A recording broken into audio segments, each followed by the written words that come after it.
നമുക്ക് ഒരു വാട്ടയ്യാറ്റിനായിട്ട് കണ്ടാലോ? ഞാനിന്ന് രാവിലെ ചായ കുടിച്ചിട്ട് തുടങ്ങിയിട്ടുണ്ട്. അതിനുശേഷം നമ്മൾ കഴിക്കാൻ പോകുന്നത് പുട്ടും കണവ റോസ്റ്റാണ്. ഇവിടെ കണവ എന്നാണ് പറയുക, പക്ഷേ മറ്റു പലയിടത്തും കൂന്തലെന്നാണ് പറയണേ എന്നാണ് ഞാൻ കേട്ടിട്ടുള്ളത്. ഓക്കെ. അതിനുശേഷം എനിക്ക് കട്ടൻ ചായ ആവശ്യമുള്ളത് കൊണ്ട് തന്നെ ഞാൻ പോയൊരു കട്ടൻ ചായ കൂടി ഇട്ട് കുടിച്ചു. എന്നിട്ട് അത് കഴിഞ്ഞിട്ട് ഞാൻ പോയിട്ട് പഴുത്ത മാങ്ങ ഇരിപ്പുണ്ടായിരുന്നേ. അപ്പം പഴുത്ത മാങ്ങ കട്ട് ചെയ്തിട്ട് അത് കഴിച്ച് കുറേ നേരം കഴിഞ്ഞപ്പോൾ ചൂടിൻ്റെ അതിക്രമം കാരണം കുറച്ച് തണുത്ത വെള്ളവും പിന്നെ കരിക്ക് വെള്ളവും കുടിച്ചിട്ടുണ്ടായിരുന്നു. അതിനുശേഷം പ്രധാന കാര്യം ഉച്ചയ്ക്കത്തെ ഊണിലേക്ക് കടന്നു. ഉച്ചയ്ക്കത്തെ ഊണിന് അവിയൽ, കൂമ്പ് തോരനുണ്ടല്ലോ, വാഴ കൊടപ്പനം എന്നൊക്കെ പറയും, പിന്നെ ഞണ്ട് റോസ്റ്റും മീൻ കറിയായിരുന്നു ഉണ്ടായിട്ടുണ്ടായിരുന്നത്.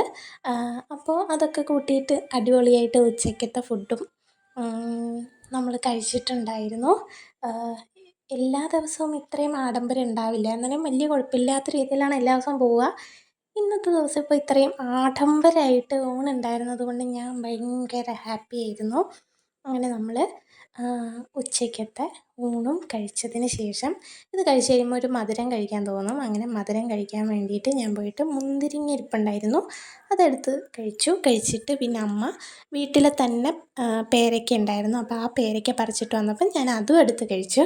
അത് കഴിഞ്ഞ് രാത്രിയായപ്പോൾ ഒരു ഓംലേറ്റാണ് കഴിച്ചത്, വേറെ ഒന്നും കഴിച്ചില്ല. പിന്നെ കുറച്ച് കരിക്ക് വെള്ളവും കുടിച്ച് അവസാനിപ്പിച്ചു.